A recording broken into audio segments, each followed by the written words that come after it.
Hello बेटा। बेटा आज हम करेंगे कि आप एपी में मिडिल टर्म कैसे निकालेंगे। ठीक है, मान लो आपके पास कोई एपी का क्वेश्चन आ गया, उसकी आपको मिडिल टर्म निकालने के लिए बोला। ठीक है, ये वेरी इंपॉर्टेंट क्वेश्चन है बेटा, एग्जाम में बहुत बार आ चुका है, तो आप इसको अच्छे से कर लो। लिखो बेटा, क्वेश्चन है आपका, जैसे आपके पास बेटा कोई भी सीरीज दी हुई है 2,6, 10, 14 सो ऑन अप टू 106। ठीक है, ये मान लो आपको उसने सीरीज दी हुई है और उसने पूछा है question find its middle term. क्या पूछा है क्वेश्चन में बेटा? Find its middle term. मतलब आपके पास ये एपी है, आप इसकी मिडल टर्म ढूंढो। तो बेटा मिडल टर्म आप कैसे ढूंढोगे? एक सेकंड बेटा। ठीक है, मिडल टर्म कैसे ढूंढोगे? तो आप बेटा एक फॉर्मूला नोट कर लो। ठीक है, पहले लिखो फॉर्मूला, पहले फॉर्मूला नोट करो, फिर मैं समझाती हूँ कैसे क्वेश्चन करना। देखो, अगर n की वैल्यू ऑड है, इफ n लिख दो, इफ n इज ऑड। ये फॉर्मूले आपको पेपर में नहीं लिख के आना, ठीक है, सिर्फ समझाने के लिए बता रही हूँ। If n is odd then n by n plus 1 by 2th term will be middle term. अब देखो ये मैंने क्या बोला है ना। आपको बेटा पहले मुझे बताओ, एपी की नॉलेज है थोड़ी बहुत? एपी क्या होता है मैंने आपको समझाया था। बस आपको दो फॉर्मूले याद रखने थे, A N is equals to A plus N minus one into D, है ना। ए क्या होता था? हमारी फर्स्ट टर्म, जो सीरीज की फर्स्ट टर्म है। डी क्या होता था? Common difference. कॉमन डिफरेंस मतलब सेकंड टर्म में से फर्स्ट टर्म को माइनस करके जो आती थी। ठीक है, और जो भी लास्ट में टर्म दी हुई है वो हमेशा हमारी nth टर्म होती है ना। यही हमने पढ़ा था लास्ट क्लास में। ठीक है, अब देखो ये क्वेश्चन इंपॉर्टेंट कैसे करेंगे बेटा। आपको सीरीज दी हुई है और आपको मिडिल टर्म ढूंढनी है। तो मैंने क्या समझाया कि अगर n ऑड है तो n plus 1 by 2th term जो होगी वो मिडिल टर्म होगी। अब देखो कैसे। मान लो आपके पास ये सीरीज दी है 2, 6, 10, 14 सो ऑन अप टू 106। तो इसमें मुझे सबसे पहले बताओ ए क्या होता है? 2। ए का मतलब बेटा कैसे होता है? जो फर्स्ट टर्म होती है वो हमारी ए होती है। ठीक है, डी कैसे निकालते हैं हम? डी कैसे निकालते हैं? सेकंड टर्म में से फर्स्ट को माइनस करके, है ना। अगर ये A1 है, ये A2 है, ये A3 है, तो A2 में से A1 को माइनस करके हम D निकालते हैं, है ना। या फिर A3 में से A2 को माइनस करके, हमेशा सेकंड में से फर्स्ट माइनस करनी है। तो 6 में से 2 आपने माइनस किया तो D कितना आ गया? 4। इतनी बात समझ में आई? A निकल गया बेटा जी, D निकल गया। और जो लास्ट में आपको टर्म दी है उसको आप AN मान लेते हो। AN क्यों माना? क्योंकि हमें नहीं पता बेटा इस सीरीज में कितनी टर्म्स हैं, तो हम मान लेते कि कोई nth टर्म है आगे जाके आएगी और वो 106 है, उसको हम an, क्योंकि an का फॉर्मूला होता है ना a plus N minus one into d. तो बस उसी के लिए हम इसकी प्रिपरेशन कर रहे हैं, तैयारी कर रहे हैं। अब देखो an आपके पास आ गया 106। an का फॉर्मूला क्या याद करवाया था? a plus N minus one into d, correct. अब वैल्यूज पुट कर दो। 106 इज इक्वल्स टू a है आपका 2, n कितना है बेटा? n तो हमें गिवन ही नहीं है। ठीक है, n तो निकालना है। d कितना है हमारे पास? 4। इसको सॉल्व करो जल्दी से, इसको सॉल्व कर लेते हैं बेटा। ये आ गया 106 इज इक्वल टू, बेटा अपनी अपनी कॉपी लेके सॉल्व करना साथ साथ। ठीक है, अपनी कॉपी लेके बैठो, साथ साथ क्वेश्चंस को करते जाओ। 106 is equal to 2 plus 4n minus 2। 106 is equal to 4n minus 2, है ना। बस मैं सॉल्व कर रही हूँ, कुछ नहीं कर रही हूँ। इसको इधर शिफ्ट कर दो तो 106 प्लस 2 आ गया। ठीक है, ये आ गया 108 इज इक्वल्स टू 4n। तो 108 को 4 से कर दो बेटा जी डिवाइड। ठीक है, अब आपकी n की वैल्यू आ गई, कितनी आ जाएगी? 27 आ जाएगी। ठीक है, अब देखो बेटा, अब देखो बच्चे क्या करेंगे। अब मैंने अभी आपको समझाया था कि अगर n की वैल्यू ऑड आती है, अगर n की वैल्यू क्या आती है? ऑड आती है, तो फॉर्मूला क्या सिखाया था? फिर से मेरे साथ रिवाइज करो। n plus 1 by 2th term जो होगी वो मिडल टर्म होगी, करेक्ट। यही बताया था मैंने अभी आपको कि जब भी मिडल टर्म का क्वेश्चन आए तो n को चेक करना है। तो n को कैसे चेक करना है? ऐसे an का फॉर्मूला लगा के, नॉर्मल जो आप एपी में लगाते हैं। तो n की वैल्यू कितनी आ गई यहाँ पे? 27 आ गई बेटा जी। ठीक है, अब देखो n की बस यहाँ पुट कर दो। n कितना है आपके पास? 27 प्लस 1 बाय 2th टर्म। अब बेटा बच्चे क्या करते हैं? 28/2 14 आंसर लगाया। वहां बेटा 14 भी ऑप्शन होगी, है ना, पर मैंने यहाँ पे देखो TH लिखवाया साथ में कि ये वाली टर्म मिडल टर्म होगी, मतलब आपको निकालनी पड़ेगी। कैसे निकालेंगे ये समझ आ गया ना। n की वैल्यू 27 यहाँ पुट कर दी, क्योंकि n ऑड आया था, n 27 ऑड है ना। तो अगर n ऑड है तो n की जगह हमने 27 पुट कर दिया प्लस 1 अपॉन में 2th टर्म मिडल टर्म है क्योंकि हम मिडल टर्म ढूंढ रहे हैं। तो ये कितना आ गया बेटा 28 अपॉन 2th टर्म। ठीक है, तो ये आ गई आपकी 14th टर्म। इसका मतलब जो बेटा 14th टर्म होगी, है ना, ये आप एग्जाम में लिख सकते हो, है ना, पेपर में मेंशन कर सकते हो। तो जो आपकी 14th टर्म होगी बेटा जी वो आपकी मिडल टर्म होगी। लेकिन अभी 14 आंसर नहीं आया, हमें 14th टर्म ढूंढने के लिए बोला उसने। तो 14 टर्म कैसे ढूंढते हैं, फॉर्मूला क्या होता है, an is equals to a plus n minus 1 into d. तो 14th टर्म कैसे ढूंढेंगे, 14 मतलब n 14 है, ठीक है, तो a 14 ढूंढेंगे मतलब a plus 14 minus 1 into D. बेटा ये बात समझ आती है ना।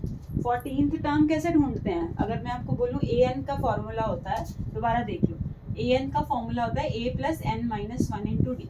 यही फॉर्मूला मैंने बोला आपको एपी में अभी तक यूज करने के लिए, ठीक है।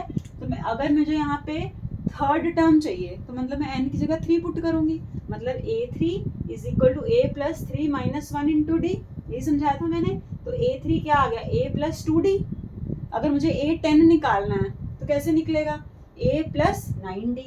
a12 निकालना है तो कैसे निकलेगा, a प्लस 11d, क्योंकि एक कम होता जाता है। अब मुझे यहाँ पे 14th टर्म निकालनी है, मतलब मुझे a14 निकालना है। तो बस यहाँ पे बेटा a और d की वैल्यू आपके पास पीछे क्वेश्चन में होगी, वो आप पुट कर दो। नहीं तो मैं आपको बता देती हूँ, a की वैल्यू 2 थी और d 4 था, है ना, d 4 था। बस आप इसको सॉल्व कर लोगे और आंसर आ जाएगा। ठीक है, 54 आपका आंसर आ जाएगा।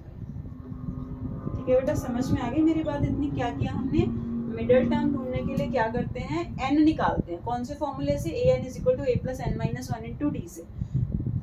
अगर तो n ऑड है तो उसमें 1 ऐड करके वो वाली जो टर्म है, बस मेरी ये बात याद रखना कि 14 आंसर नहीं आया, 14 पे मत टिक करके आ जाना, 14th टर्म निकालना, मतलब a 14 निकालना, वही फॉर्मूले में पुट करके a plus 14 minus 1 into D, क्योंकि a 14 निकालना तो n तो 14 हो गया। a आपने क्वेश्चन में भी निकाल लिया था, d भी निकाल लिया था, बस वैल्यूज पुट करके वो आपकी 14th टर्म आ गई। ठीक है, अब एक क्वेश्चन ऐसा भी करते हैं जिसमें n इवन आएगा, तो आप क्या करोगे, लिखो बेटा क्वेश्चन। ठीक है, ऑड वाला समझ में आ गया ना, n निकालो और चेक करो कि n ऑड है कि इवन। ठीक है, लिखो बेटा जी क्वेश्चन है आपके पास, क्वेश्चन 2 करके कर लेते हैं इसको। -11 बेटा ये इंपॉर्टेंट क्वेश्चन है। कोई भी क्वेश्चन जो भी जितने भी बेटा मैं करवाती हूँ उनको किसी को भी आपने छोड़ के नहीं जाना, अच्छे से सारे क्वेश्चंस करके जाने हैं। -11 -7 -3 सो ऑन अप टू 49। ठीक है, अब देखो इसको पहले सोल्यूशन कर लेते हैं। a कितना है बेटा -11। हमेशा जब भी सीरीज दी होती है आपको a, d और an निकाल के लिख के रख लेना। तो a क्या होता है, फर्स्ट टर्म, वो लिख ली मैंने। d क्या होता था, कॉमन डिफरेंस। कॉमन डिफरेंस क्या सिखाया था, सेकंड टर्म में से फर्स्ट को माइनस करना, मतलब -7 में से माइनस करना -11 को। ठीक है, अब बच्चे जल्दबाजी में -7 -11 -18 आ गया जी, नहीं, ध्यान रखना है सेकंड टर्म में से फर्स्ट टर्म को माइनस करना, तो ये एक माइनस यहाँ एक्स्ट्रा आएगा। ठीक, ये आ गया -7 + 11। ठीक है जी, अब देखो बेटा मेरी बात सुनो। अब मैंने आपको समझाया था कि n जो है ऑड के लिए समझा दिया, अब हम इवन के लिए कर रहे हैं। अब देखो पहले इसको कर लो सॉल्व, d आ गया ना, इसमें भी 4 ही आ गया, चलो ठीक है। अब देखो an का फॉर्मूला क्या होता है, a plus n minus 1 into D. मैंने आपको समझाया था जब भी लास्ट टर्म दी होती है वो nth टर्म होती है, मतलब उसको an की जगह पुट कर सकते हैं। तो an की जगह 49 पुट कर दिया, a कितना है -11, n माइनस 1। अब n तुम्हें नहीं पता, n तो हम ढूंढ रहे हैं ना बेटा, जैसे पिछले क्वेश्चन में ढूंढना, बिल्कुल वैसे ही। d के कितना है आपके पास 4। ठीक है, तो ये कितना आ गया 49 is equals to -11 plus 4n minus 4। ठीक है, इसको सॉल्व कर लो, बस सॉल्व तो कर लोगे बेटा। आप n निकाल, 2 मिनट दे रहे हो, मुझे n निकालो जल्दी से। n कितना आएगा देखो, 4n माइनस 15। ठीक है, तो 49 प्लस 15 इज इक्वल्स टू कितना आ जाएगा 4n। ठीक है बेटा जी, अब देखो कितना आएगा, ये 64 आ जाएगा ना, 64/4। ठीक है जी, अब n की वैल्यू देखो इवन आ गई यहाँ पे 16। सॉल्व कर लो आप, 2 मिनट में दे रही हूँ, सॉल्व कर लो इसको। n की वैल्यू देखो 16 आ रही है। अब देखो बेटा, अब n तुम्हारा कितना आ गया, 16 आ गया ना। अब मैंने तुम्हें फॉर्मूला बताना है इवन के लिए। लिखो इफ n इज इवन। अभी मैंने पिछले क्वेश्चन में किसका कराया, अगर n ऑड होता है। अब यहाँ पे n की हमने वैल्यू कितनी निकाली है, इवन। तो बेटा जब n इवन है तो लिखो फॉर्मूला कॉपी में, इफ n इज इवन तो n/2th and n/2 + 1th term terms are middle terms. ठीक है, इसमें आपकी 2 मिडल टर्म्स निकलेंगी। ठीक है, अगर बेटा एक मिडल टर्म निकालना है तो इनका मीन ले लेना। ठीक है, तो मैं यहाँ पे मिडल टर्म्स निकाल रही हूँ। ठीक है, वो आप समझ गए होगे। ठीक है, अगर एक निकालनी है तो मीन ले सकते हो आप, है ना। अगर मैं तो 2 निकाल रही हूँ यहाँ पे, 2 टर्म्स कैसे निकलेंगी। अब देखो n हमारा कितना आया था, अभी हमने करा था 16 आया था ना, तो बस यहाँ पे n की वैल्यू पुट कर दो, मतलब 16/2th and 16/2 plus 1th term. यही समझाया मैंने। फॉर्मूला याद कर लो बेटा बस साथ साथ। क्या ऑड के लिए क्या था, जल्दी से रिवाइज करो, n+1/2 पूरे के नीचे 2। ऑड इवन के लिए क्या है, पहले n को 2 से डिवाइड करो वो वाली टर्म, फिर n को 2 से डिवाइड करके उसमें एक ऐड करो वो वाली टर्म।